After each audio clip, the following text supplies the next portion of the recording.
In the name of the Father, Son, Holy Spirit, one God, Amen. Happy Easter again, Sosanisti.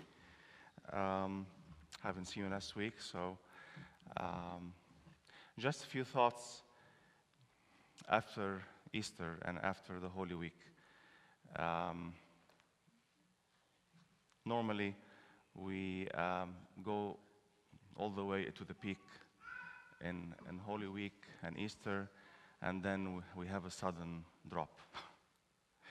So just to review, and I may have said this before, but just a few reflections or numbers, some stats, what we were able to do in the Holy Week.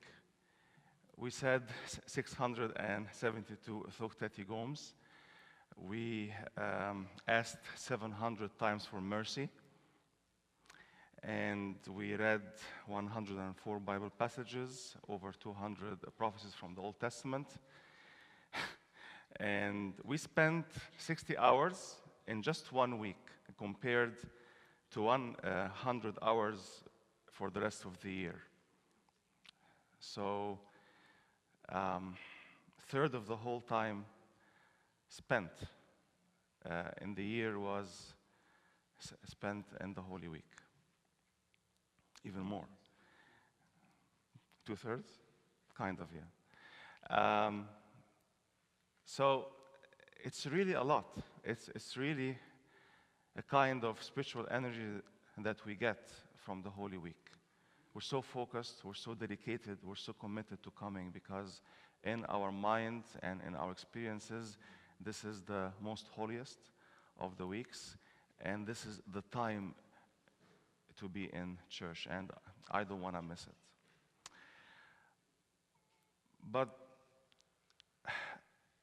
And we can't forget that after Easter, we have in 3 consecutive weeks feast of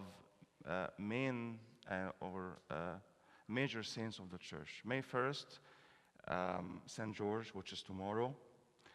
May 8th, I'm sorry, it is a typo. St. Mark, so Monday, tomorrow, St. George. Next Monday, St. Mark, and the following Monday is St. Athanasius, and so forth. And every day we are reminded that the church is like a factory of saints. The church is producing saints, and this is the business of the church.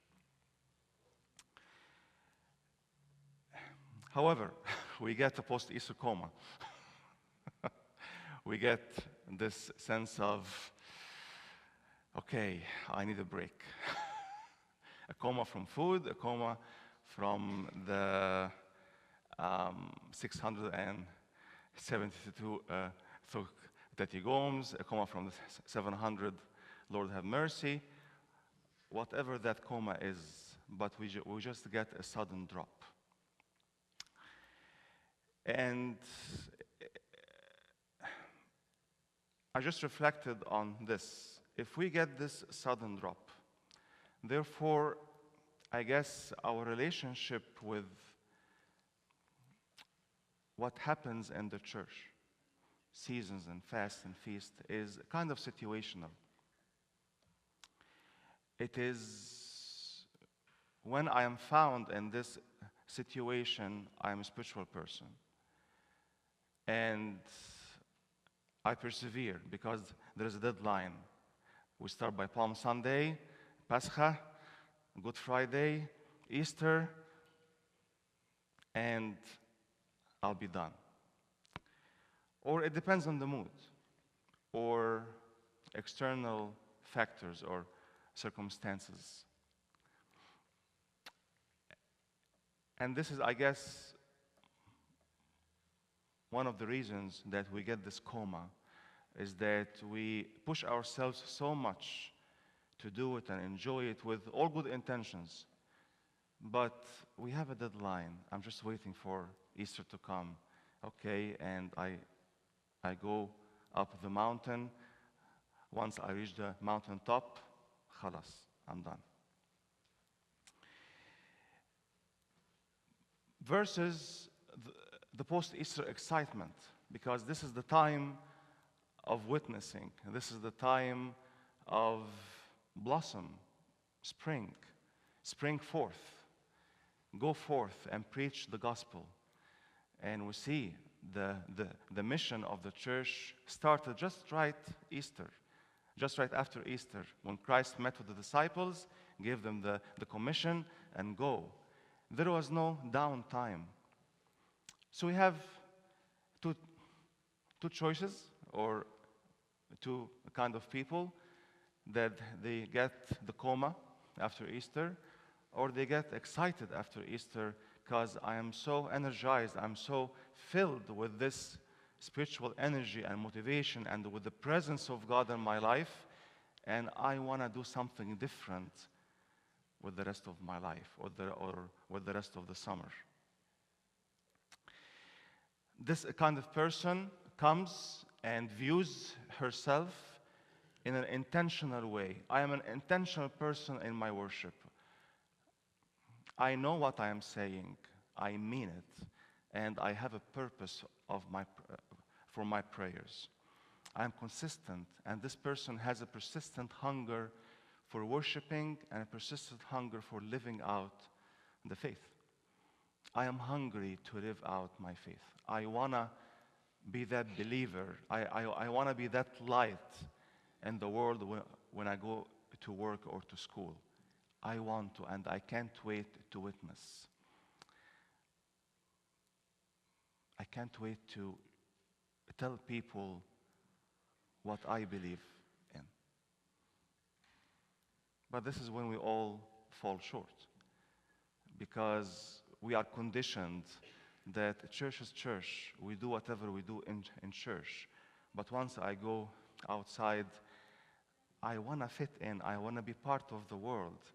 Yes, we don't talk about religion. And you know what? I just keep it to myself. But no, the world needs not a coma after Easter. The world needs excitement, motivation, purpose, people who will continue the mission of the church. Because if we stop by reading the Synaxarium or the stories of the saints in the liturgy, we are stopping at history. We are just living in the past. And this is our problem. This is our problem. And when we celebrate St. George's feast tomorrow, yes, we are so focused on who? St. George. Okay, I like his story. He is my saint. He is my intercessor. I like St. Mark. I like St. Damiana. We have all these saints that we love. But we stop at their story, that it is one of the past. He or she can inspire me. I can ask for their intercessions. It's like a beneficial relationship. But what about the present? What about you? If your role model is St. George, and he witnessed despite all the pains and the sufferings and the challenges, okay, so it is your turn. It is your turn to continue the path of your favorite saint. And it is your turn to continue the path of the mission of the church. Go and live out the gospel. Be light in the world.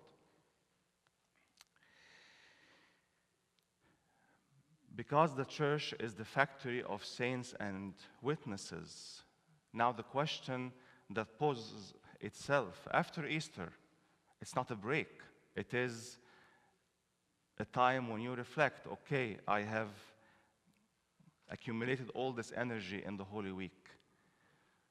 What kind of person I want to be? What kind of saint I want to be? I want to become. Because becoming is our journey.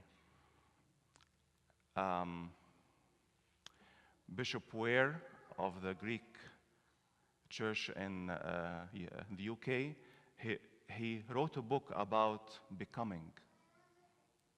And he said that our life as Christians, is a life of becoming. We don't stop at a certain point, and we don't freeze at a certain level of spirituality. But every day we are becoming. Becoming what? It is your choice. Becoming the person and the image of Christ in a very crowded world. Because this is our mission, by the way. Not here in the church, not in the Holy Week when we say our familiar psalms and hymns. Our real position and mission when you go in the crowd and you become. You are in the business of becoming. Every day you're becoming that image of Jesus, whom you told him that thine is the power, the glory, the majesty, the blessing. What does it mean? It means that your power and glory and majesty, I give it to you. It means every day when I disappear in the crowd, I'm intentional about my position in this world. I know my place, and I want to live a life of excellence. I don't want to be an ordinary or an average Christian. Everybody can be average, right? Thomas, last Sunday or Saturday, because Thomas, we never heard of him until he refused to be average, right? Thomas, we heard about Peter, about Mark, about Luke, about Matthew, but Thomas, who heard of him until after the resurrection? When he said that, you know what, it's not enough to hear from other people. It's not enough. I want to see myself. I want to touch myself. I want to touch the wounds. I want to see him. I refused to hear like other people. I refused to be just average disciple or average believer or a person like other people. I want this for me. I want Christ for me. I want happiness and excellence and joy and experience for me. And I hope really this will be our mindset here. Don't just come here to be an average churchgoer who comes to Sunday as part of a Sunday or coming for your kids. No, reject that. I want to come here for me. I want to touch him. I want to see him. I want to feel him. I want to experience him. And then I want to go, and when I disappear in this crowd, I want to be excellent for him. I want to be light for him. I want to be him. This is our mission. Don't just settle for an average life. Don't settle for just to be one of the people, but be number one who imitates Christ and emits the light of Christ. In Colossians, and this is the last verse that I will say, in Colossians chapter 3, if then you were raised with Christ, seek those things which are above. If we have celebrated Easter and we said the beautiful hymn and we saw the procession and the Zephyr, it is not just his resurrection, it is your resurrection, it is my resurrection. So if you claim that you have risen with him, then don't settle for less. Seek the things that are above. Seek what is excellent, what is pure, what is everything from him. Set your mind on the things above, not on the things on the earth. We as believers, we are called to an excellent life, a life of excellence, life of beauty, life of joy, but in him and for him, because we don't own our life. We claim to be in control, but actually we're not in control. So, what kind of witness what kind of person you will become from now on.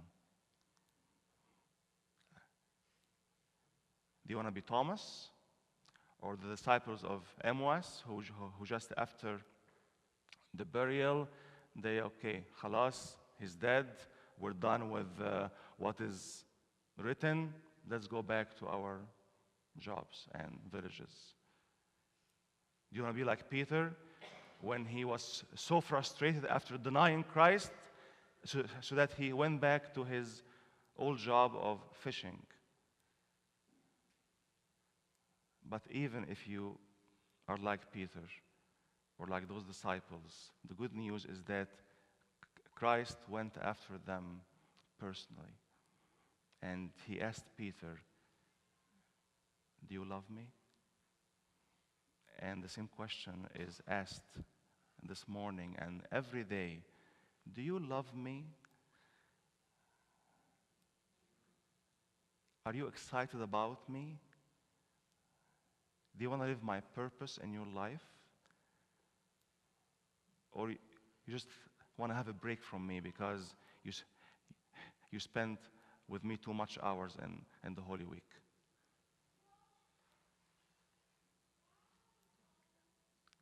The church is the factory of saints and witnesses.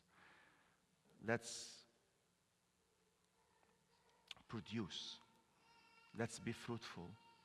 Let's be those people who are striving for excellence, not in job performance, but in their life, in every aspect of their life.